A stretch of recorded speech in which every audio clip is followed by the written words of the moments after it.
አዳኒ እንዴት ሰላም ነው? እንዴት ነህ? አለን እቴቴ የለችም እንዴ? የለችም። ለምን ፈለካት? ሁለተኛ እንዳታንኳኳ ብያ ነበር እንዴ?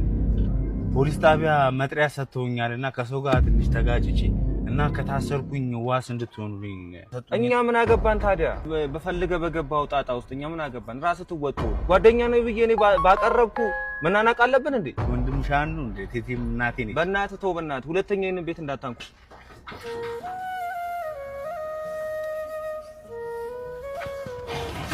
ማን ነበር ያንኳኩ?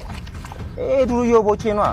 ተጣልቼ ምናምን ዋስኑ ምናምን መጥሪያ ተሰጥቶኝ ምናምን ይላል። እኛ ምን አገባን ሲጀምር? ወይ ልጄን ታሳሱት እንዴ? ትናንትና እኮ መናኸሪያ ውስጥ ለኔ ብሎ ተጣልቶ ነው ሰው ሰድቦኝ። ነፍሴን በሰው ደስታ ሰላም ስሞላበት ስሜቴን ጎድቼ ለኔ ሳልኖርበት ሰጠው ብዬ ነበር ፍቅሬንም በትኜ መልሴ ሲሆን ግፋ